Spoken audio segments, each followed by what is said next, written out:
প্রাক্তন deputy mayor Ashis বন্দ্যোপাধ্যায়ের মৃত্যু ঘিরে রীতিমতো চাঞ্চল্য তৈরি হয়েছে। তৃণমূল বিধায়ক কুণাল ঘোষ সরাসরি অভিযোগ করেছেন বিজেপির বিরুদ্ধে। তিনি জানিয়েছেন, আশিস বন্দ্যোপাধ্যায়ের মৃত্যু সাধারণ কোনো কারণে হয়নি, থ্রেট কালচারে তার মৃত্যু হয়েছে।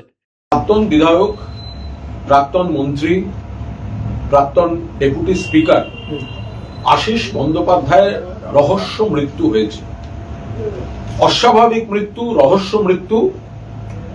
সাধারণভাবে সেটিকে আত্মহত্যা বলে একটি বিষয় সামনে এসেছে, তো পুলিশ প্রশাসন তদন্ত করছে। আমরা বলছি এটা একটা ভয়ঙ্কর ঘটনা। বাংলার আজকের রাজনীতি যে কদর্য অবস্থায় দাঁড়িয়ে আছে, তার পরিণতি এই আশিস বন্দ্যোপাধ্যায়ের মতো একজন মানুষের এই অস্বাভাবিক মৃত্যু। যদি আত্মহত্যাও হয়ে থাকে, করলেন কি করে?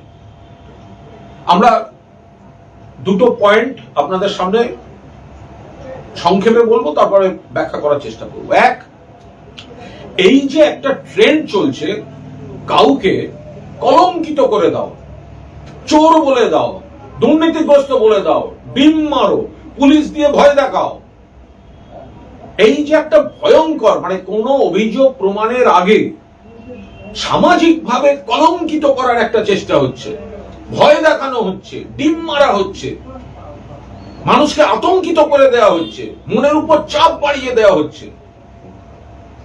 আশিস বন্দ্যোপাধ্যায়ের মৃত্যু তার জ্বলন্ত উদাহরণ। এইটা থ্রেট কালচারের মৃত্যু। একই সঙ্গে কুণাল কয়েকদিন আগের একটি ঘটনার প্রসঙ্গ উল্লেখ করে জানান, কোনো এক সাংবাদিককে সাক্ষাৎকার দেওয়ার সময় এক ব্যক্তি আশিস বন্দ্যোপাধ্যায়কে হুমকি দেন। বয়স কম হলে চাপকে ছাল তুলে নেওয়ার হুমকি দেওয়া হয়। তিনি একজন বিজেপি কর্মী, এমনটাই অভিযোগ কুণালের। কিন্তু তাকে বিজেপির এক নেতা মাঝ রাস্তায় যেভাবে অপমান করেছেন এবং বলেছেন আপনার বয়স কম হলে পিঠের চামড়া গুটিয়ে দিতাম, এটা কোনো ভদ্রলোক নিতে পারবে না। কুণাল বলেন, মমতা বন্দ্যোপাধ্যায়ের থেকে দূরে সরানোর জন্যই আশিস বন্দ্যোপাধ্যায়কে নানাভাবে চাপ দেওয়ার চেষ্টা করা হচ্ছিল। তিনি সরাসরি বিজেপি ও বিজেপির অনুগামী দলের বিরুদ্ধে তোপ দাগলেন। ডিম মারছে, ভিডিও উঠছে, গালাগালি দিচ্ছে, ভিডিও আসছে, চোর, ভিডিও উঠছে, তাকে সোসাইটি মেলাইন করে দাও। এই নতুন স্টাইলটা কিন্তু বিজেপি নেতা আপনারা চালু করলেন। এটাকে থামিয়ে দিন, এটা বাংলা সংস্কৃতির জন্য ভালো নয়। আমরা কেউ এই কালচার সমর্থন করছি না। আশিস ব্যানার্জির মৃত্যু থ্রেট কালচারে। আশিস ব্যানার্জিকে জোর করে চাপ দিয়ে বাধ্য করে মমতা দিক থেকে দূরত্ব তৈরি করিয়ে রাখা হয়েছিল। তার ফেসবুক স্ট্যাটাসটাও আজকে তার প্রমাণ, মানে ওর প্রোফাইল বা ওর পেজের যে ছবি টবি আছে। বিজেপির সঙ্গে সরাসরি ঋতব্রত বন্দ্যোপাধ্যায়কেও দুষলেন কুণাল ঘোষ। উদ্বেগ প্রকাশ করছি, দায়ী করছি বিজেপি পুলিশ এবং বিজেপির দালাল চাটনদের, যারা 5-6টা 7-8টা বেঈমান গদ্দার নিজেদের ধান্দায় বিজেপির জুতো চাটতে গিয়ে বাকি অনেককে বিপদে ফেলছে।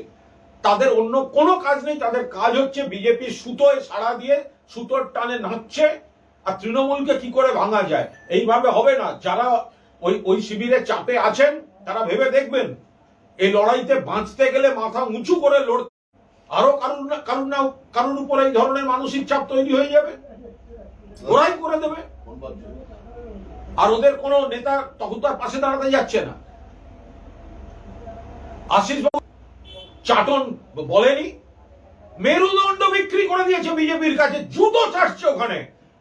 একবারও তো দাবি করেনি ওই ভদ্রলোক আমাদের শিবিরে আছেন, যে লোকটা ওকে পিঠের চামড়া গুটিয়ে দেওয়া বলেছে তাকে অ্যারেস্ট করতে হবে বলেছে? একটা ভিডিও দেখাতে পারবেন কেউ? একটা স্টেটমেন্ট দেখাতে পারবেন কেউ? আজ সকালে রামপুরহাটে নিজের বাড়িতে তৃণমূল কার্যালয়ের মধ্যে আশিস বন্দ্যোপাধ্যায়ের ঝুলন্ত দেহ উদ্ধার হয়।